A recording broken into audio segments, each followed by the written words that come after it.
Bonjour à tous et bienvenue à ce point de marché du 1er octobre pour la paire euro-dollar. Donc actuellement, la paire euro-dollar s'inscrit au sein d'une tendance baissière, comme le montre ce graphique en données mensuelles. Hier, c'était donc la clôture mensuelle. Les prix ont clôturé donc à l'extérieur du nuage Ichimoku. La lagging span, elle, a pu franchir à la baisse en cassant sa Kijun et sa Tenkan, libérant justement un peu plus de potentiel baissier sur le taux de change. Donc le prochain support se situe à 1,0828.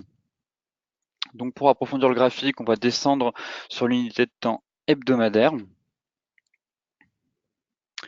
Donc sur ce graphique, en données hebdomadaires, ici on avait donc une droite, une oblique de tendance baissière où les prix sont venus à plusieurs reprises prendre appui dessus pour rebondir. Ici actuellement, on constate justement que les prix essaient de franchir à la baisse pour clôturer en dessous de cette oblique baissière pour rejoindre donc dans un premier temps le support à 1,0828, puis enfin venir combler le gap qui est resté ouvert, ce gap qui date du 24-04-2017. Donc comme vous le savez, d'un point de vue technique, lorsqu'un gap est ouvert, les prix sont attirés pour venir combler ce dernier. Enfin, sur le graphique en données journalières, on constate donc que les prix, eux, évoluent dans un canal descendant donc depuis plusieurs semaines. Donc cette oblique baissière a été cassée hier par les prix.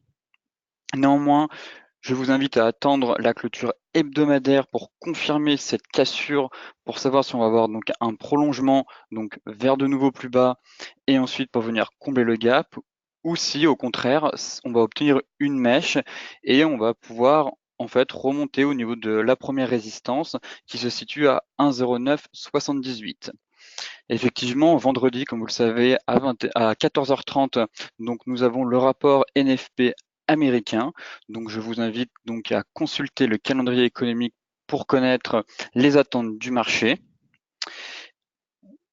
Et enfin, un retour donc à 1,1075, donc enfin une sortie du canal descendant permettrait à la paire euro-dollar de reprendre à court terme une tendance haussière pour ensuite espérer rejoindre les nouveaux paliers, les nouvelles résistances situées à 1,1216.